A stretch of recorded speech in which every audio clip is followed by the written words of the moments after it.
पेश है ਸ਼੍ਰੋਮਣੀ ਸਾਹਿਤਕਾਰ ਪ੍ਰਗਟ ਸਿੰਘ ਸਿੱਧੂ ਦੀ ਕਹਾਣੀ ਮਾਂ। ਆਸੋ ਘਰ ਅੰਦਰ ਇਕੱਲੀ ਮੰਜੇ 'ਤੇ ਪਈ ਹੈ। ਉਹਦੀਆਂ ਅੱਖਾਂ ਦੀ ਜੋਤ ਬਹੁਤ ਮੱਧਮ ਹੋ ਗਈ ਹੈ।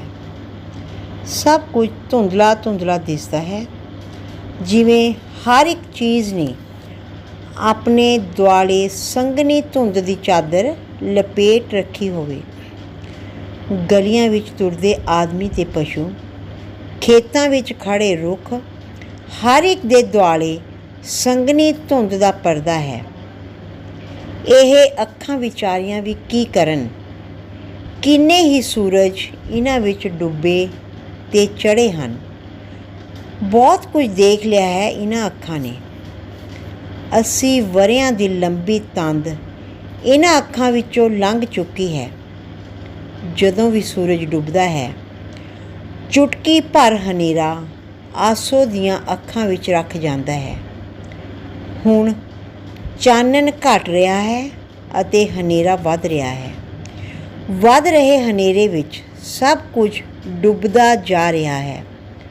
ਸਾਰੇ ਰੰਗ, ਲੋਕਾਂ ਦੇ ਚਿਹਰੇ, ਰੁੱਖ ਅਤੇ ਮਕਾਨ, ਸਭ ਇਸ ਹਨੇਰੇ ਵਿੱਚ ਡੁੱਬਦੇ ਜਾ ਰਹੇ ਹਨ। ਵਕਤ ਨੇ ਸਿਰਫ ਅੱਖਾਂ ਦਾ ਚਾਨਣ ਹੀ ਨਹੀਂ, ਸਗੋਂ ਉਹਦੇ ਹਰ ਅੰਗ ਨੂੰ ਖੋਰ ਦਿੱਤਾ ਹੈ। ਮੱਖਣ ਜਿਹੀ ਕੂੜੀ ਦੇ ਖੁਰਦਰੀ ਬਣਾ ਦਿੱਤੀ ਹੈ। ਬਚਪਨ ਤਾਂ ਬਹੁਤ ਹੀ ਦੂਰ ਸੀ। ਹੁਣ ਤਾਂ ਯਾਦ ਹੀ ਨਹੀਂ ਆਉਂਦਾ ਕਿ ਉਹ ਵੀ ਕਦੇ ਤੁਤਲਾ ਕੇ ਬੋਲਦੀ ਹੋਵੇਗੀ। ਆਪਣੇ ਨਿੱਕੇ ਨਿੱਕੇ ਕਦਮਾਂ ਨਾਲ ਵਿਹੜੇ ਵਿੱਚ ਨੱਚਦੀ ਹੋਵੇਗੀ। ਹਾਂ, ਉਹਦੀ ਜਵਾਨੀ ਅਜੇ ਵੀ ਅਤੀਤ ਦੀ ਵੱਖੀ ਵਿੱਚ ਚਮਕਦੇ ਸਿਤਾਰੇ ਵਾਂਗ ਇਹਨਾਂ ਵਰ੍ਹਿਆਂ ਦੀ ਲੰਬੀ ਸੜਕ 'ਤੇ ਟਿਮਟਿਮਾ ਰਹੀ ਸੀ, ਅਤੇ ਉਹ ਦਿਨ ਵੀ ਉਹਨੂੰ ਯਾਦ ਆ ਰਿਹਾ ਹੈ ਜਦੋਂ ਉਹ ਰੱਥ ਵਿੱਚੋਂ ਲੰਮਾ ਘੁੰਡ ਕੱਢ ਕੇ ਸਿਤਾਰਿਆਂ ਜੜੇ ਦੁਪੱਟੇ ਵਿੱਚ ਉਤਰੀ ਸੀ।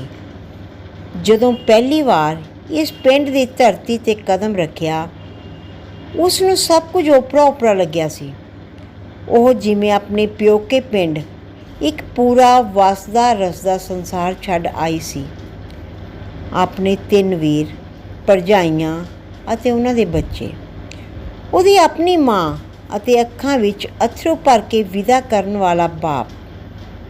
ਉਹਨੂੰ ਵਿਦਾ ਕਰਨ ਸਮੇਂ ਕੁੜੀਆਂ ਧਰਮੀ ਬਾਬਲਾ ਦਾ ਗੀਤ ਗਾ ਰਹੀਆਂ ਸਨ। ਉਹ ਆਪਣੀ ਹਰ ਇੱਕ ਸਹੇਲੀ ਦੇ ਗਲ ਲੱਗ ਕੇ ਰੋ ਰਹੀ ਸੀ। ਉਹ ਸੁੱਖੀ, ਤਾਰੋ, ਬਚਨੀ, ਨਿਹਾਲੋ ਸਭ ਨੂੰ ਛੱਡ ਕੇ ਜਾ ਰਹੀ ਸੀ, ਜਿਨ੍ਹਾਂ ਨਾਲ ਉਹ ਸਾਰੀ ਸਾਰੀ ਰਾਤ ਛੋਪ ਕੱਤਦੀ ਰਹਿੰਦੀ ਸੀ। ਉਹ ਤਾਂ ਹੁਣ ਇਹਨਾਂ ਨਾਲੋਂ ਵਿਛੜ ਕੇ ਦੂਰ ਚਲੀ ਜਾਵੇਗੀ। ਉਹਦੀਆਂ ਹਾਨਨਾਂ ਦਾ ਇਹ ਸਾਰਾ ਪੂਰ ਸੁੱਕੇ ਪੱਤਿਆਂ ਵਾਂਗ ਵਕਤ ਦੇ ਬੁੱਲੇ ਨਾਲ ਉੱਡ ਕੇ ਅਲੱਗ-ਅਲੱਗ ਦਿਸ਼ਾਵਾਂ ਵਿੱਚ ਖਿਲਰ ਜਾਵੇਗਾ। ਉਹਨੇ ਤਾਂ ਇਹ ਵੀ ਨਹੀਂ ਸੀ ਸੋਚਿਆ ਕਿ ਇੱਕ ਵਾਰ ਰੱਥ ਵਿੱਚ ਚੜ੍ਹਨ ਪਿੱਛੋਂ ਇਸ ਪਿੰਡ ਦੀਆਂ ਗਲੀਆਂ ਅਤੇ ਖੇਤ ਉਸ ਲਈ ਪਰਾਏ ਹੋ ਜਾਣਗੇ। ਇੱਕ ਵਸਦਾ ਰਸਦਾ ਸੰਸਾਰ ਛੱਡ ਕੇ ਉਹ ਨਵੇਂ ਲੋਕਾਂ ਵਿਚਕਾਰ ਜਾ ਬਸੇਗੀ। ਪਰ ਹੌਲੀ-ਹੌਲੀ ਇਹ ਨਵਾਂ ਪਿੰਡ ਉਹਦਾ ਆਪਣਾ ਪਿੰਡ ਬਣ ਗਿਆ ਸੀ, ਅਤੇ ਆਪਣੇ ਪਿਓਕੇ ਪਿੰਡ ਦੀਆਂ ਗਲੀਆਂ 'ਤੇ ਲੋਕਾਂ ਦੇ ਚਿਹਰੇ, ਖੇਤ, ਰੁੱਖ ਸਭ ਪਿੱਛੇ ਛੁੱਟਦੇ ਚਲੇ ਗਏ, ਅਤੇ ਫਿਰ ਅਤੀਤ ਦੀ ਕੰਧ 'ਤੇ ਪਏ ਧੱਬਿਆਂ ਵਾਂਗ ਕੁਝ ਧੁੰਦਲੀਆਂ ਧੁੰਦਲੀਆਂ ਯਾਦਾਂ ਹੀ ਬਾਕੀ ਰਹਿ ਗਈਆਂ। ਉਸ ਨੇ ਇੱਥੇ ਇੱਕ ਅਲੱਗ ਦੁਨੀਆ ਸਿਰਜ ਲਈ ਸੀ। 2 ਧੀਆਂ ਸਨ ਅਤੇ ਇੱਕ ਪੁੱਤਰ, ਬਹੁਤ ਹੀ ਚੰਗੇ ਸੁਭਾਅ ਦਾ ਪਤੀ, ਜਿਸ ਨੇ ਕਦੇ ਉਹਨੂੰ ਨਹੀਂ ਸੀ ਫਿਟਕਾਰਿਆ। ਉਹ ਦੋਵੇਂ ਹੀ ਬਹੁਤ ਤਕੜੇ ਸਨ। ਉਹਦਾ ਪਤੀ ਬਿਸ਼ਨਾ ਇੱਕ ਸੇਰ ਦੇਸੀ ਘਿਓ ਦੁੱਧ ਵਿੱਚ ਪਾ ਕੇ ਪੀ ਜਾਂਦਾ ਸੀ। 2.5 ਮਣ ਦੀਆਂ ਬੋਰੀਆਂ ਦੋਹਾਂ ਕੱਛਾਂ ਵਿੱਚ ਦੱਬ ਕੇ ਚੁਬਾਰੇ ਦੀਆਂ ਪੱਕੀਆਂ ਪੌੜੀਆਂ ਚੜ੍ਹ ਜਾਂਦਾ ਸੀ। ਆਸੋ ਵੀ ਘੱਟ ਤਕੜੀ ਨਹੀਂ ਸੀ। ਉਹਨੇ ਇੱਕ ਦਿਨ ਘਰ ਅੰਦਰ ਝਾੜੂ ਮਾਰਨ ਸਮੇਂ ਦਾਣਿਆਂ ਦੀ ਭਰੀ ਬੋਰੀ ਚੁੱਕ ਕੇ ਪਰਾਂ ਧਰ ਦਿੱਤੀ ਸੀ। ਆਸੋ 3 ਮੱਝਾਂ ਦੀ ਧਾਰ ਕੱਢਦੀ, ਪਹਿਰ ਦੇ ਤੜਕੇ ਉੱਠ ਕੇ ਚੱਕੀ ਝੋ ਲੈਂਦੀ, ਚਾਹ ਧਰ ਕੇ ਬਲਦਾਂ ਨੂੰ ਕੱਖ ਪਾ ਦਿੰਦੀ, ਖੇਤ ਤੋਂ ਚਾਰਾ ਉਹ ਖੁਦ ਲਿਆਉਂਦੀ, ਸਾਰਾ ਦਿਨ ਘਰ ਦੇ ਕੰਮ ਕਰਦੀ। ਰੋਟੀ ਖਵਾਉਣ ਪਿੱਛੋਂ ਉਹ ਭਾਂਡੇ ਮਾਂਜਣ ਬਹਿ ਜਾਂਦੀ ਸੀ। ਚੁੱਲ੍ਹਾ ਚੌਂਕਾ ਸਾਂਭ ਕੇ ਜਦੋਂ ਉਹ ਦੁੱਧ ਦਾ ਡੋਲੂ ਲੈ ਕੇ ਬਿਸ਼ਨੇ ਕੋਲ ਜਾਂਦੀ ਤਾਂ ਬੱਚੇ ਕਦੋਂ ਦੇ ਸੌਂ ਚੁੱਕੇ ਹੁੰਦੇ। ਹਨੇਰਾ ਰੁੱਖਾਂ ਨੂੰ ਆਪਣੀ ਗਲਵੱਕੜੀ ਵਿੱਚ ਘੁੱਟ ਰਿਹਾ ਹੁੰਦਾ ਸੀ। ਉੱਪਰ ਆਕਾਸ਼ ਦੀ ਸਿਤਾਰਿਆਂ ਜੜੀ ਛੱਤ ਬੜੀ ਖੂਬਸੂਰਤ ਜਾਪਦੀ। ਚਾਰਾ ਖਾਣ ਪਿੱਛੋਂ ਮੱਝਾਂ ਤੇ ਬਲਦ ਪ੍ਰਸੰਨ ਚਿੱਤ ਖੁਰਲੀਆਂ ਕੋਲ ਬੈਠੇ ਜੁਗਾਲੀ ਕਰ ਰਹੇ ਹੁੰਦੇ ਸਨ। ਬੱਚੇ ਆਪਣੇ ਆਪਣੇ ਹਿੱਕਾਂ 'ਤੇ ਨਿੱਕੇ ਨਿੱਕੇ ਹੱਥ ਰੱਖੀ ਮਿੱਠੇ ਸੁਪਨਿਆਂ ਵਿੱਚ ਖੋਏ ਹੁੰਦੇ ਸਨ। ਦੁੱਧ ਪੀਣ ਪਿੱਛੋਂ ਬਚਨਾ ਆਪਣੇ ਮਜ਼ਬੂਤ ਹੱਥ ਨਾਲ ਉਹਦੀ ਵੀਣੀ ਫੜ ਕੇ ਆਪਣੇ ਵੱਲ ਖਿੱਚਦਾ ਤਾਂ ਆਸੋ ਦੇ ਸਰੀਰ ਵਿੱਚ ਲੱਖਾਂ ਬਿਜਲੀਆਂ ਦੌੜ ਪੈਂਦੀਆਂ। ਜਦੋਂ ਉਹ ਬਿਸ਼ਨੇ ਦੀ ਹਿੱਕ ਵਿੱਚ ਘੁੱਗੀ ਵਾਂਗ ਆਪਣਾ ਸਿਰ ਰੱਖ ਲੈਂਦੀ ਤਾਂ ਉਹਨੂੰ ਜਾਪਦਾ, ਬਹੁਤ ਖੂਬਸੂਰਤ ਹੈ ਉਸਦਾ ਸੰਸਾਰ, ਬਹੁਤ ਕੁਝ ਹੈ ਉਸ ਕੋਲ। ਦੂਰ ਤੱਕ ਛੱਤਿਆ ਲੰਮਾ ਚੌੜਾ ਘਰ, ਜਿਸ ਵਿੱਚ ਛੱਤ ਤੱਕ ਚਿਣੀਆਂ ਹੋਈਆਂ ਕਣਕ ਦੀਆਂ ਬੋਰੀਆਂ ਹਨ। ਭਾਰੇ ਚੱਡਿਆਂ ਵਾਲੀਆਂ ਮੱਝਾਂ, ਹਿਰਨਾਂ ਜਿਹੇ ਚੁਸਤ ਬਲਦ, ਫਰਿਸ਼ਤਿਆਂ ਜਿਹੇ ਪਿਆਰੇ ਬੱਚੇ ਅਤੇ ਬਿਸ਼ਨੇ ਜਿਹਾ ਮਜ਼ਬੂਤ ਬਾਹਾਂ ਵਾਲਾ ਪਤੀ। ਉਹਨੂੰ ਹੋਰ ਕੀ ਚਾਹੀਦਾ ਸੀ? ਕਿੰਨੀ ਪਿਆਰੀ ਅਤੇ ਭਰੀ ਪੂਰੀ ਸੀ ਉਹਦੀ ਇਹ ਨਿੱਕੀ ਜਿਹੀ ਦੁਨੀਆ। ਇਹ ਸਭ ਕੁਝ ਦਾ ਖਿਆਲ ਆਉਂਦਿਆਂ ਹੀ ਆਸੋ ਚੌਂਕ ਪਈ ਕਿ ਉਹ ਸਾਰਾ ਕੁਝ ਸੁਪਨਾ ਸੀ। ਕਿੱਧਰ ਗੁੰਮ ਹੋ ਗਿਆ ਉਹ ਖੂਬਸੂਰਤ ਸੰਸਾਰ? ਜਿਵੇਂ ਇੱਕ ਸੁੰਦਰ ਟਾਪੂ ਉਸਦੇ ਦੇਖਦਿਆਂ ਦੇਖਦਿਆਂ ਸਾਗਰ ਵਿੱਚ ਡੁੱਬ ਗਿਆ ਹੋਵੇ। ਹੁਣ ਤਾਂ ਉਹ ਇਸ ਵੱਡੇ ਘਰ ਵਿੱਚ ਇਕੱਲੀ ਪਈ ਛੱਤ ਵੱਲ ਤੱਕ ਰਹੀ ਹੈ। ਸਾਰਾ ਘਰ ਭਾਂ ਭਾਂ ਕਰ ਰਿਹਾ ਹੈ। 3 ਦਿਨਾਂ ਤੋਂ ਮੱਠਾ ਮੱਠਾ ਬੁਖਾਰ ਹੈ। ਚਿੰਤੋ ਆਉਂਦੀ ਹੈ, ਚਾਹ ਪਿਲਾ ਜਾਂਦੀ ਹੈ। ਕੱਲ੍ਹ ਖਿਚੜੀ ਦੇ ਗਈ ਸੀ। ਕੁਝ ਦੇਰ ਬੈਠ ਕੇ ਉਸ ਨਾਲ ਗੱਲਾਂ ਕਰਦੀ ਹੈ, ਆਪਣੀਆਂ ਨੂੰਹਾਂ ਦੀਆਂ ਗੱਲਾਂ, ਪੁੱਤਰਾਂ ਦੇ ਨਿਰਮੋਹੇ ਹੋ ਜਾਣ ਦੀਆਂ ਅਤੇ ਦਿਨੋ ਦਿਨ ਨਿਸ਼ਠਰ ਹੁੰਦੀ ਜਾ ਰਹੀ ਇਸ ਦੁਨੀਆ ਦੀਆਂ ਗੱਲਾਂ। ਚਿੰਤੋ ਵੀ ਘਰ ਵਿੱਚ ਇਕੱਲੀ ਹੈ। ਨੂੰਹਾਂ ਅਤੇ ਪੁੱਤਰਾਂ ਸ਼ਹਿਰ ਤਰਖਾਣੇ ਦਾ ਕੰਮ ਕਰਦੇ ਹਨ। ਚਿੰਤੋ ਤੋਂ ਬਗੈਰ ਪਿਛਲੇ 3 ਦਿਨਾਂ ਤੋਂ ਹੋਰ ਕਿਸੇ ਦੇ ਕਦਮ ਉਹਦੇ ਘਰ ਦੀ ਦਹਿਲੀਜ਼ ਅੰਦਰ ਨਹੀਂ ਟਿਕੇ। ਜੇ ਐਡੇ ਘਰ ਵਿੱਚ ਉਹ ਇੱਦਾਂ ਹੀ ਇਕੱਲੀ ਪਈ ਮਰ ਮੁੱਕ ਗਈ ਫੇਰ? ਕੰਧਾਂ ਵਿੱਚ ਚਿੜੀਆਂ ਦਾ ਆਲਣਾ ਹੈ। ਬਾਹਰੋਂ ਚਿੜੀ ਥੋੜ੍ਹੀ ਦੇਰ ਬਾਅਦ ਆਉਂਦੀ ਹੈ। ਆਲਣੇ ਵਿੱਚ ਬੈਠੇ ਬੋਟ ਆਪਣੇ ਨਾਲ ਮੂੰਹ ਖੋਲ੍ਹ ਕੇ ਟਿਰ ਟਿਰ ਕਰਦੇ ਹਨ। ਚਿੜੀ ਉਹਨਾਂ ਦੇ ਮੂੰਹ ਵਿੱਚ ਚੋਗਾ ਰੱਖ ਕੇ ਫੇਰ ਉੱਡ ਜਾਂਦੀ ਹੈ। ਇਹ ਮੋਹ ਵੀ ਕਹੀ ਚੰਦਰੀ ਚੀਜ਼ ਹੈ, ਆਸੋ ਸੋਚਦੀ ਹੈ। ਇਹੀ ਬੱਚੇ ਜਦੋਂ ਉਡਾਰ ਹੋ ਜਾਣਗੇ ਫਿਰ ਉਸ ਕੋਲ ਨਹੀਂ ਆਉਣਗੇ। ਚਿੜੀ ਕਮਲੀ ਇਸ ਗੱਲ ਨੂੰ ਕੀ ਜਾਣੇ? ਜੇ ਜਾਣ ਵੀ ਜਾਵੇ ਫਿਰ ਕੀ ਉਹ ਆਪਣੀਆਂ ਆਂਦਰਾਂ ਨੂੰ ਭੁੱਖੇ ਰੱਖ ਸਕਦੀ ਹੈ? ਰਾਮ ਰਾਮ, ਕਦੇ ਨਹੀਂ। ਆਸੋ ਸਾਰਾ ਦਿਨ ਚਿੜੀ ਦੇ ਬੋਟਾਂ ਦਾ ਖੇਡ ਦੇਖਦੀ ਰਹਿੰਦੀ ਹੈ। ਇੱਕ ਦਿਨ ਉਹਦਾ ਦਿਲ ਕੀਤਾ ਕਿ ਪੌੜੀ ਲਾ ਕੇ ਆਲਣਾ ਲਾ ਸੁੱਟੇ। ਉਹਦੇ ਸੌਣ ਵਾਲੇ ਕਮਰੇ ਵਿੱਚ ਗੰਦ ਖਿਲਰਦਾ ਹੈ। ਉਹ ਰੋਜ਼ ਸੰਭਰਦੀ ਹੈ। ਰੋਜ਼ ਨਵੇਂ ਤਿਨਕੇ ਡਿੱਗ ਪੈਂਦੇ ਹਨ, ਪਰ ਨਿੱਕੇ ਨਿੱਕੇ ਬੋਟਾਂ ਨੂੰ ਦੇਖ ਕੇ ਉਹਦਾ ਦਿਲ ਨਾ ਕੀਤਾ ਆਲਣਾ ਤੋੜਨ ਲਈ। ਹੁਣ ਤਾਂ ਉਹਨੂੰ ਇੰਝ ਲੱਗਦਾ ਹੈ ਜਿਵੇਂ ਚਿੜੀ ਅਤੇ ਬੋਟਾਂ ਬਗੈਰ ਉਹਦਾ ਇਹ ਵੱਡੇ ਘਰ ਵਿੱਚ ਦਿਲ ਹੀ ਨਾ ਲੱਗੇ। ਇੱਕ ਮੋਟਾ ਚੂਹਾ ਬੋਰੀ ਵਿੱਚੋਂ ਬਾਹਰ ਨਿਕਲਦਾ ਹੈ ਅਤੇ ਟੁਕਰ ਟੁਕਰ ਆਸੇ ਪਾਸੇ ਵੇਖਦਾ ਹੈ। ਥੋੜ੍ਹਾ ਥੋੜ੍ਹਾ ਮੂੰਹ ਹਿਲਾ ਰਿਹਾ ਹੈ, ਜਿਵੇਂ ਲੋਕ ਪਾਨ ਚੱਬਣ ਸਮੇਂ ਹਿਲਾਉਂਦੇ ਹਨ। ਮੂੰਹ ਹਿੱਲਣ ਨਾਲ ਉਹਦੀਆਂ ਲੰਮੀਆਂ ਲੰਮੀਆਂ ਮੁੱਛਾਂ ਵੀ ਹਿਲਦੀਆਂ ਹਨ।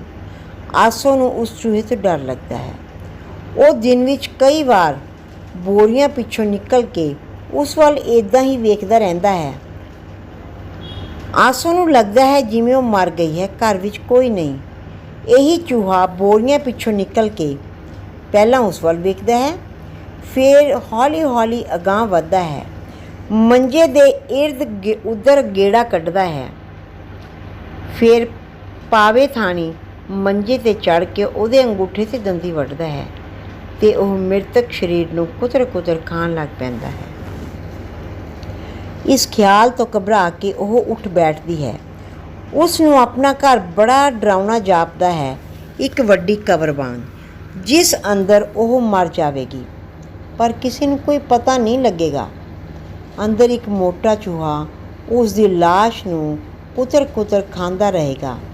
ਉਹ ਭੈ-ਭੀਤ ਹੋ ਜਾਂਦੀ ਹੈ। ਮੱਥੇ 'ਤੇ ਪਸੀਨਾ ਉੱਭਰ ਆਉਂਦਾ ਹੈ।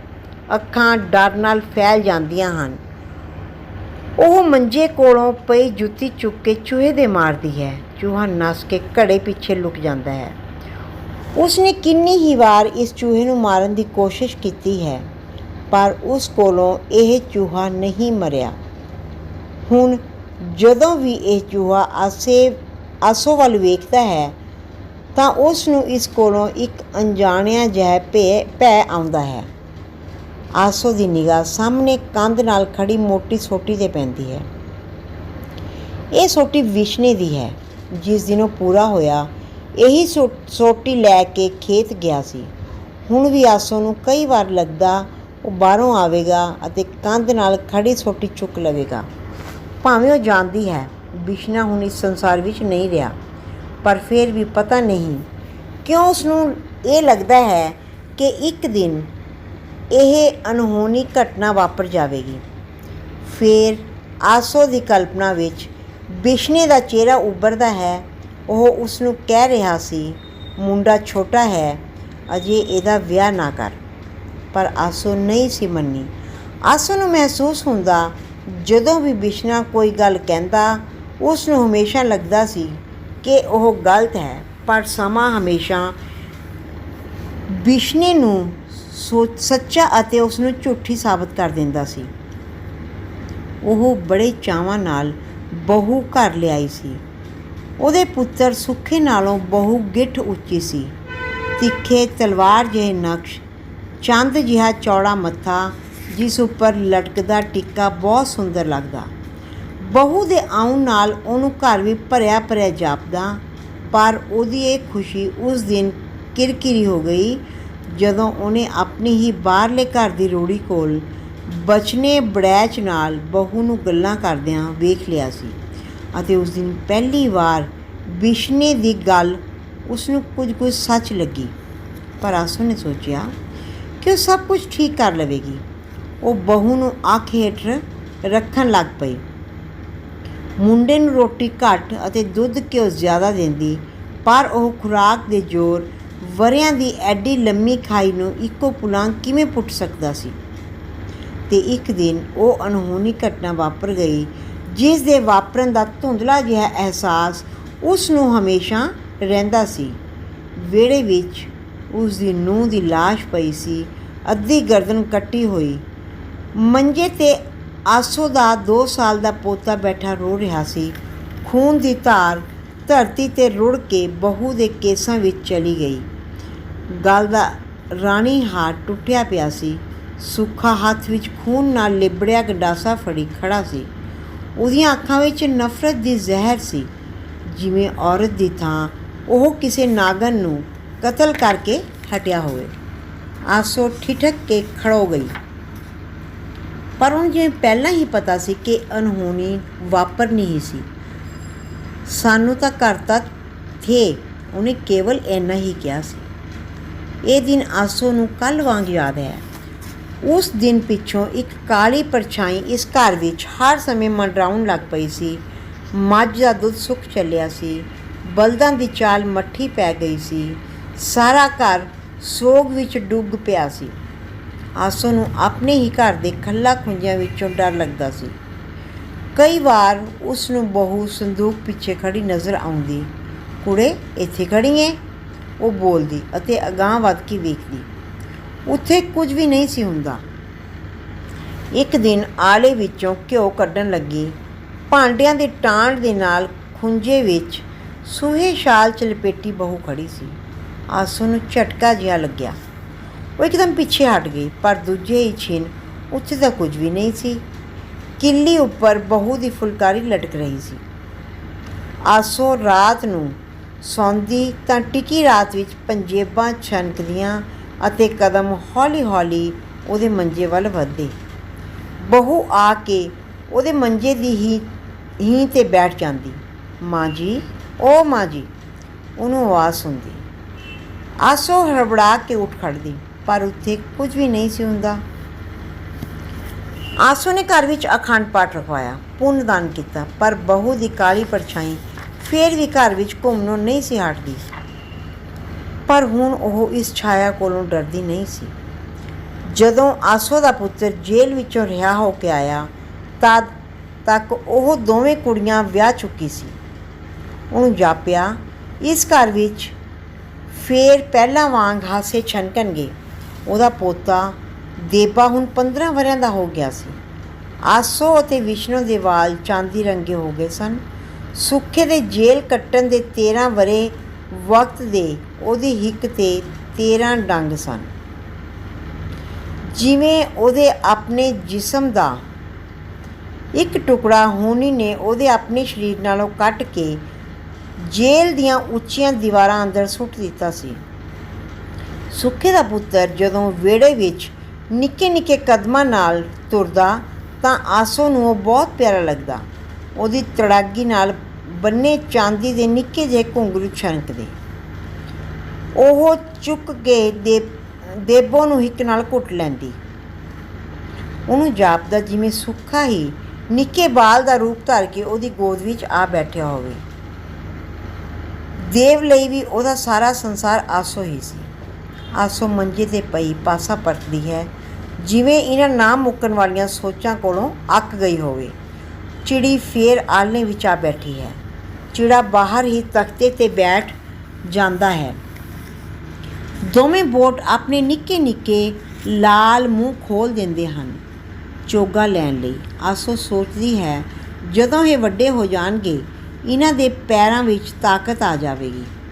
ਫਿਰ ਇਹ ਲੰਬੀਆਂ ਉਡਾਰਾਂ ਭਰਨਗੇ, ਕਿਸੇ ਹੋਰ ਘਰ 'ਚ ਆਪਣੇ ਲਈ ਆਲ੍ਹਣਾ ਬਣਾਉਣਗੇ, ਆਪਣੇ ਬੱਚਿਆਂ ਨੂੰ ਚੋਗਾ ਦੇਣਗੇ ਅਤੇ ਇਹ ਚਿੜੀ ਬੁੱਢੀ ਹੋ ਜਾਵੇਗੀ। ਫਿਰ ਇਹ ਕਿਸੇ ਰੁੰਡ ਰੁੱਖ 'ਤੇ ਇਕੱਲੀ ਬੈਠੀ ਹੋਵੇਗੀ। ਆਸੋ ਅੱਗੇ ਫਿਰ ਯਾਦਾਂ ਦੀ ਭੀੜ ਆ ਜੁੜਦੀ ਹੈ। ਉਹਨੂੰ ਉਹ ਦਿਨ ਯਾਦ ਆਉਂਦਾ ਹੈ ਜਦੋਂ ਉਹਦੇ ਮਨਾ ਕਰਨ 'ਤੇ ਵੀ ਸੁੱਖੇ ਨੇ ਦੇਵ ਨੂੰ ਵਿਆਹ ਦਿੱਤਾ ਸੀ ਅਤੇ ਉਹਨਾਂ ਦੇ ਘਰ ਇੱਕ ਹੋਰ ਪੀਡੇ ਅੰਗਾਂ ਵਾਲੀ ਬਹੂ ਆ ਗਈ ਸੀ। ਇੱਕ ਰਾਤ ਦੇਵ ਖੇਤ ਪਾਣੀ ਲਾਉਣ ਗਿਆ ਹੋਇਆ ਸੀ। ਬਹੂ ਵਾਰ ਵਿਹੜੇ ਵਿੱਚ ਪਈ ਸੀ। ਆਸੋ ਤੇ ਸੁੱਖਾ ਅੰਦਰ ਸਵਾਤ ਵਿੱਚ ਸਨ। ਅੱਧੀ ਰਾਤ ਵੇਲੇ ਬਹੂ ਦਗੜ ਦਗੜ ਕਰਦੀ ਭੱਜਦੀ ਹੋਈ ਸਵਾਤ ਵਿੱਚ ਆਈ ਅਤੇ ਹੌਂਕਦੀ ਹੋਈ ਆਸੋ ਦੇ ਮੰਜੇ 'ਤੇ ਆ ਬੈਠੀ। ਉਹ ਸਿਰੋਂ ਨੰਗੀ ਸੀ। ਆਸੋ ਉਬੜਵਾਹੀ ਉੱਠ ਕੇ ਬੈਠ ਗਈ। ਉਹਨੇ ਸੁੱਖੇ ਦੇ ਮੰਜੇ ਵੱਲ ਨਿਗਾਹ ਮਾਰੀ। ਖਾਲੀ ਮੰਜੇ 'ਤੇ ਖੇਸ ਗੁੱਛਮ ਕੁੱਛਾ ਕੀਤਾ ਪਿਆ ਸੀ। ਫਿਰ ਵਿਹੜੇ ਵਿੱਚੋਂ ਇੱਕ ਧੁੰਦਲਾ ਅਕਸ਼ ਬਾਹਰ ਗਲੀ ਵੱਲ ਜਾਂਦਾ ਨਜ਼ਰ ਆਇਆ। ਬਹੂ ਉਸ ਦਿਨ ਪਿੱਛੋਂ ਆਪਣੇ ਹੱਥ ਨਾਲ ਸੁੱਖੇ ਨੂੰ ਰੋਟੀ ਦੇਣੋਂ ਹਟ ਗਈ ਸੀ। ਇੱਕ ਦਿਨ ਆਸੋ ਜਦੋਂ ਦਰਵਾਜ਼ੇ ਵਿੱਚ ਬੈਠੀ ਚਰਖਾ ਕੱਤ ਰਹੀ ਸੀ, ਉਹਨੇ ਦੇਖਿਆ ਇੱਕ ਨਿਹੰਗ ਅਤੇ ਨਿਹੰਗਣੀ ਉਸ ਅੱਗੇ ਖੜ੍ਹੇ ਸਨ। ਵਾਹਿਗੁਰੂ ਜੀ ਕਾ ਖਾਲਸਾ, ਵਾਹਿਗੁਰੂ ਜੀ ਕੀ ਫਤਿਹ, ਉਹ ਬੋਲੇ ਸਨ। ਆਸੋ ਹੈਰਾਨੀ ਨਾਲ ਉਹਨਾਂ ਵੱਲ ਵੇਖ ਰਹੀ ਸੀ। ਨਿਹੰਗ ਬੋਲਿਆ, ਇਹ ਹੈ ਮੇਰੀ ਮਾਤਾ ਜੀ। ਨਿਹੰਗਣੀ ਨੇ ਆਸੋ ਦੇ ਪੈਰੀਂ ਹੱਥ ਲਾ ਦਿੱਤੇ ਸਨ। ਬਹੂ, ਜਿਹੜੀ ਇਹ ਕੌਤਕ ਹੈਰਾਨੀ ਨਾਲ ਵੇਖ ਰਹੀ ਸੀ, ਅਚਾਨਕ ਭੱਜ ਕੇ ਅੰਦਰ ਚਲੀ ਗਈ ਸੀ। ਉਸ ਦਿਨ ਪਿੱਛੋਂ ਸੁੱਖਾ ਖੇਤ ਹੀ ਘਰ ਬਣਾ ਕੇ ਰਹਿਣ ਲੱਗ ਪਿਆ ਸੀ। ਵਕਤ ਫੇਰ ਰੀਂਗ ਕੇ ਚੱਲਣ ਲੱਗ ਪਿਆ ਸੀ। ਹਰ ਵਰ੍ਹੇ ਦੇਵ ਦੀ ਬਹੂ ਇੱਕ ਕੁੜੀ ਨੂੰ ਜਨਮ ਦਿੰਦੀ। ਪਹਿਲੀ ਕੁੜੀ ਅਜੇ ਆਪਣੇ ਪੈਰਾਂ 'ਤੇ ਖੜ੍ਹੀ ਹੁੰਦੀ ਸੀ, ਦੂਜੇ ਦੀ ਚੀਕ ਬਹੂ ਦੇ ਬਿਸਤਰੇ ਵਿੱਚੋਂ ਸੁਣਾਈ ਦਿੰਦੀ। ਇੱਦਾਂ ਹੀ 5 ਕੁੜੀਆਂ ਹੋ ਗਈਆਂ। ਹੁਣ ਭਾਵੇਂ ਉਹ ਸਾਰਾ ਦਿਨ ਕੁੜੀਆਂ ਨੂੰ ਸੰਭਾਲਦੀ, ਘਰ ਦੇ ਕੰਮ ਧੰਦੇ ਵੀ ਕਰਦੀ, ਪਰ ਦੇਵ ਦੀ ਬਹੂ ਦੁੱਧ ਦੀ ਬੁੱਕ ਆਪਣੇ ਹੱਥੀਂ ਆਸੋ ਨੂੰ ਨਹੀਂ ਸੀ ਦਿੰਦੀ। ਆਸੋ ਜਦੋਂ ਵੀ ਘਰੋਂ ਬਾਹਰ ਨਿਕਲਦੀ, ਬਹੂ ਝੱਟ ਉਹਦੇ ਸੰਦੂਕ ਨੂੰ ਖੋਲ੍ਹ ਕੇ ਜੋ ਹੱਥ ਲੱਗਦਾ ਲੈ ਜਾਂਦੀ। ਆਸੋ ਕੋਲ ਬਿਸ਼ਨ ਸਿੰਘ ਦੀ ਉਮਰ ਭਰ ਦੀ ਕਮਾਈ ਦੇ ਕਿੰਨੇ ਹੀ ਰੁਪਏ ਸਨ। ਵਿਹਲੇ ਸਮੇਂ ਬੂਹਾ ਬੰਦ ਕਰਕੇ ਉਹ ਇਹਨਾਂ ਨੋਟਾਂ ਨੂੰ ਆਪਣੇ ਅੱਗੇ ਖਿਲਾਰ ਕੇ ਬੈਠ ਜਾਂਦੀ ਅਤੇ ਉਹਨਾਂ ਦਿਨਾਂ ਨੂੰ ਯਾਦ ਕਰਦੀ ਜਿਹੜੇ ਉਸ ਦੀ ਜ਼ਿੰਦਗੀ ਦੀ ਸਾਰੀ ਖੁਸ਼ੀ ਤੇ ਖੂਬਸੂਰਤੀ ਆਪਣੇ ਨਾਲ ਲੈ ਗਏ ਸਨ। ਆਸੋ ਦੇ ਸੰਦੂਕ ਵਿੱਚ 20 ਤੋਲੇ ਸੋਨਾ ਅਤੇ ਇੱਕ ਕੁੱਜਾ ਚਾਂਦੀ ਦੇ ਰੁਪਇਆਂ ਦਾ ਭਰਿਆ ਹੋਇਆ ਸੀ। ਉਂਝ ਭਾਵੇਂ ਉਹਦੇ ਮਰਨ ਪਿੱਛੋਂ ਇਹ ਰੁਪਏ ਦੇਵ ਦੇ ਹੀ ਸਨ, ਪਰ ਉਹਨਾਂ ਲਈ ਇੰਨਾ ਲੰਮਾ ਇੰਤਜ਼ਾਰ ਕਰਨਾ ਔਖਾ ਸੀ। ਅਖੀਰ ਉਹ ਆਪਣੇ ਇਸ ਵੰਡੇ ਘਰ ਵਿੱਚ ਅਲੱਗ ਹੋ ਗਈ। ਸ਼ੁਰੂ ਵਿੱਚ ਉਹ ਦੇਵ ਜਾਂ ਸੁੱਖੇ ਦੇ ਘਰ 2 ਰੋਟੀਆਂ ਖਾ ਲੈਂਦੀ ਸੀ, ਪਰ ਇੱਕ ਦਿਨ ਉਹਨੇ ਸੁਣਿਆ ਦੇਵ ਆਪਣੀ ਘਰਵਾਲੀ ਨੂੰ ਇੱਕ ਅਜਿਹੀ ਜ਼ਹਿਰ ਬਾਰੇ ਦੱਸ ਰਿਹਾ ਸੀ ਜਿਸ ਦਾ ਖਾਣ ਵਾਲੇ ਨੂੰ ਪਤਾ ਨਹੀਂ ਸੀ ਲੱਗਦਾ ਤੇ ਉਹ ਹੌਲੀ ਹੌਲੀ ਤਿਲ ਖੁਰ ਕੇ ਮਰਦਾ ਸੀ। ਆਸੋ ਸੁਣ ਕੇ ਭੁਚੰਕੀ ਰਹਿ ਗਈ। ਭਾਵੇਂ ਉਹਨੂੰ ਇਹ ਨਹੀਂ ਸੀ ਪਤਾ ਕਿ ਦੇਵ ਇਹ ਗੱਲ ਕਿਹੜੇ ਪ੍ਰਸੰਗ ਵਿੱਚ ਕਰ ਰਿਹਾ ਸੀ। ਸੰਭਵ ਸੀ ਉਹ ਸੁਭਾਵਕ ਹੀ ਗੱਲਾਂ ਕਰ ਰਹੇ ਹੋਣ, ਪਰ ਉਸ ਦਿਨ ਪਿੱਛੋਂ ਆਪਣੇ ਲਈ ਖੁਦ ਹੀ 2 ਗੁੱਲੀਆਂ ਥੱਪਣ ਲੱਗ ਪਈ। ਪਰ ਐਡੇ ਵੱਡੇ ਘਰ ਵਿੱਚ ਇਕੱਲੀ ਬੈਠੀ ਨੂੰ ਸੁਪਨਾ ਯਾਦ ਆਉਂਦਾ ਜਿਸ ਵਿੱਚ ਸੁੱਖੇ ਦੀ ਬਹੂ ਹੱਥ ਵਿੱਚ ਬਲਦੀ ਮਿਸਾਲ ਲਈ ਖੜੀ ਸੀ। ਉਹਦੇ ਵਾਲ ਖੁੱਲ੍ਹੇ ਸਨ ਤੇ ਅੱਖਾਂ ਵਿੱਚੋਂ ਚੰਗਿਆੜੇ ਨਿਕਲ ਰਹੇ ਸਨ। ਉਹ ਕਹਿ ਰਹੀ ਸੀ, ਮੈਂ ਇਸ ਘਰ ਨੂੰ ਬਰਬਾਦ ਕਰਕੇ ਹਟਾਂਗੀ। ਆਸੋ ਨੂੰ ਜਾਪਦਾ ਇਸ ਘਰ ਦੀ ਬਰਬਾਦੀ ਦਾ ਕਾਰਨ ਬਹੂ ਦੀ ਭਟਕਦੀ ਰੂਹ ਸੀ। ਅਖੰਡ ਪਾਠ ਕਰਨ 'ਤੇ ਵੀ ਉਹ ਇਸ ਘਰ ਵਿੱਚੋਂ ਬਾਹਰ ਨਹੀਂ ਸੀ ਨਿਕਲੀ। ਹੁਣ ਤਾਂ ਕਿੰਨੇ ਹੀ ਵਰ੍ਹੇ ਗੁਜ਼ਰ ਗਏ। ਆਸੋ ਨੂੰ ਇਸ ਘਰ ਵਿੱਚ ਇਕੱਲੀਆਂ ਰਹਿੰਦਿਆਂ ਤਾਂ ਕਿੰਨੇ ਹੀ ਵਰ੍ਹੇ ਗੁਜ਼ਰ ਗਏ। ਸੁੱਖੇ ਨੇ ਕਦੇ ਉਸ ਕੋਲ ਆ ਕੇ ਉਹਦਾ ਦੁੱਖ ਸੁੱਖ ਨਹੀਂ ਸੀ ਪੁੱਛਿਆ ਤੇ ਦੇਵ ਦਾ ਤਾਂ ਉਹਦੇ ਘਰ ਵੱਲ ਦਾ ਬੂਹਾ ਹਮੇਸ਼ਾ ਹੀ ਬੰਦ ਰਹਿੰਦਾ। ਉਹਦੇ ਅਤੇ ਦੇਵ ਵਿਚਕਾਰ ਇਹ ਬੂਹਾ ਹੀ ਹੈ। ਇਸ ਵਿੱਚ ਮੋਟੀਆਂ ਵਿਰਲਾਂ ਹਨ। ਜਦੋਂ ਕਦੇ ਆਸੋ ਤੋਂ ਰਿਹਾ ਨਹੀਂ ਸੀ ਜਾਂਦਾ ਤਾਂ ਉਹ ਇਹਨਾਂ ਵਿਰਲਾਂ ਥਾਣੀ ਉਹਦੇ ਵਿਹੜੇ ਵਿੱਚ ਨਿਗਾਹ ਮਾਰ ਲੈਂਦੀ ਸੀ। ਸਾਹਮਣੇ ਦੇਵ ਖੇਤ ਤੋਂ ਆ ਕੇ ਨਹਾਉਂਦਾ ਜਾਂ ਡੰਗਰਾਂ ਨੂੰ ਪੱਠੇ ਪਾਉਂਦਾ ਉਹਨੂੰ ਦਿਸ ਪੈਂਦਾ ਸੀ। ਇਸੇ ਤਰ੍ਹਾਂ ਸੁੱਖੇ ਨੂੰ ਵੇਖਿਆ ਜਦੋਂ ਬਹੁਤ ਦਿਨ ਲੰਘ ਜਾਂਦੇ ਤਾਂ ਆਸੋ ਦੇ ਦਿਲ ਵਿੱਚ ਹੌਲ ਜਿਹਾ ਪੈਣ ਲੱਗਦਾ ਤੇ ਉਹ ਖੇਤ ਵੱਲ ਤੁਰ ਪੈਂਦੀ। ਇੱਦਾਂ ਹੀ ਪਰਸੋਂ ਉਹ ਖੇਤ ਵੱਲ ਚਲੀ ਗਈ ਸੀ। ਸੁੱਖਾ ਬੈਠਾ ਸ਼ਰਦਾਈ ਘੋਟ ਰਿਹਾ ਸੀ ਅਤੇ ਨਿਹੰਗਣੀ ਉਹਦੇ ਕੋਲ ਖੜੀ ਹੱਸ ਰਹੀ ਸੀ। ਉਹ ਕਮਾਦ ਦੀ ਓਟ ਵਿੱਚ ਵੱਟ ਉੱਪਰ ਖੜੀ ਕੁਝ ਦੇਰ ਆਪਣੇ ਪੁੱਤਰ ਨੂੰ ਵੇਖਦੀ ਰਹੀ। ਦਿਲ ਕੀਤਾ ਉਸ ਕੋਲ ਜਾਵੇ, ਇੱਕ ਵਾਰ ਬਾਹਾਂ ਵਿੱਚ ਘੁੱਟ ਕੇ ਭੱਠੀ ਵਾਂਗ ਤਪਦੀ ਆਪਣੀ ਹਿੱਕ ਨਾਲ ਲਾ ਲਵੇ, ਪਰ ਉਹਦੀ ਹਉਮੈ ਫੇਰ ਫੁੰਕਾਰ ਉੱਠੀ ਸੀ। ਜਦੋਂ ਉਹ ਤੇਰਾ ਸੁੱਖ ਸਾਂਦ ਨਹੀਂ ਪੁੱਛਦਾ ਫਿਰ ਤੂੰ ਕਿ ਜਾਨੀ ਏ, ਉਹਨੇ ਆਪਣੇ ਆਪ ਨੂੰ ਕਿਹਾ ਤੇ ਵਾਪਿਸ ਆ ਗਈ। ਇੱਕ ਵਾਰ ਉਹ ਕਈ ਦਿਨ ਬਿਮਾਰ ਰਹੀ। ਚਿੰਤੋ ਹੀ ਉਹਦੀ ਸੰਭਾਲ ਕਰਦੀ ਰਹੀ। ਚਿੰਤੋ ਨੇ ਹੀ ਸੁੱਖੇ ਅਤੇ ਦੇਵ ਨੂੰ ਫਿਟਕਾਰਿਆ।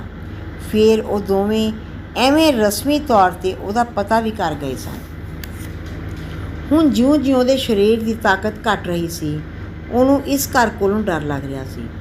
ਉਹਦੇ ਆਪਣੇ ਬਣਾਏ ਘਰ ਕੋਲੋਂ, ਜਿਵੇਂ ਕਬਰ ਬਣਾ ਰੱਖੀ ਹੋਵੇ। ਆਸੋ ਦੀ ਨਿਗਾਹ ਸਾਹਮਣੇ ਨਿੱਕੀ ਜਿਹੀ ਮੰਜੀ 'ਤੇ ਜਾ ਪਈ। ਦੇਵ ਜਦੋਂ ਛੋਟਾ ਸੀ ਇਸ ਮੰਜੇ ਉੱਪਰ ਸੌਂਦਾ ਹੁੰਦਾ ਸੀ। ਉਸਨੂੰ ਯਾਦ ਆਇਆ ਹੁਣ ਤਾਂ ਕਈ ਦਿਨ ਹੋ ਗਏ ਨੇ ਉਸਨੇ ਦੇਵ ਨੂੰ ਵੇਖਿਆ ਤੱਕ ਨਹੀਂ। ਉਹ ਤਾਂ ਸਾਰਾ ਦਿਨ ਆਪਣੇ ਹੀ ਘਰ ਰਹਿੰਦੀ ਹੈ ਜਾਂ ਬੀਹੀ ਵਾਲੇ ਬੂਹੇ ਥਾਣੀ ਚਿੰਤੋ ਕੋਲ ਚਲੀ ਜਾਂਦੀ ਹੈ। ਉਹਦੇ ਦਿਲ ਵਿੱਚ ਪਤਾ ਨਹੀਂ ਕਿਉਂ ਦੇਵ ਨੂੰ ਦੇਖਣ ਦੀ ਸ਼ੀਤ ਪ੍ਰਬਲ ਹੋ ਰਹੀ ਸੀ। ਉਹ ਡੋਲਦੇ ਕਦਮਾਂ ਨਾਲ ਮੰਜੇ 'ਤੇ ਸੋਟੀ ਦੇ ਸਹਾਰੇ ਉੱਠੀ ਅਤੇ ਤਖਤੇ ਲਾਗੇ ਜਾ ਖੜੀ। ਉਹਨੇ ਆਪਣਾ ਮੱਥਾ ਤਖਤੇ ਦੀ ਵਿਰਲ ਨਾਲ ਜੋੜ ਦਿੱਤਾ।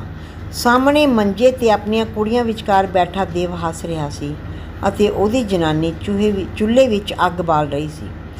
ਉਹ ਮੰਤਰ ਮੁਗਧ ਖੜੀ ਹੱਸਦੇ ਦੇਵ ਵੱਲ ਵੇਖਦੀ ਰਹੀ। ਫਿਰ ਉਹਦੇ ਹੱਥ ਵਿੱਚ ਫੜੀ ਸੋਟੀ ਕੰਬਣ ਲੱਗ ਪਈ। ਉਹਨੇ ਵਾਪਿਸ ਮੰਜੇ ਵੱਲ ਕਦਮ ਪੁੱਟਿਆ। ਪਰ ਉਸਨੂੰ ਲੱਗਿਆ ਜਿਵੇਂ ਪਾਣੀ ਦੀਆਂ ਲਹਿਰਾਂ ਉੱਪਰ ਤੈਰਦੀ ਕਿਸ਼ਤੀ ਵਾਂਗ ਉਹਦੇ ਕਦਮਾਂ ਹੇਠ ਧਰਤੀ ਡੋਲ ਰਹੀ ਸੀ।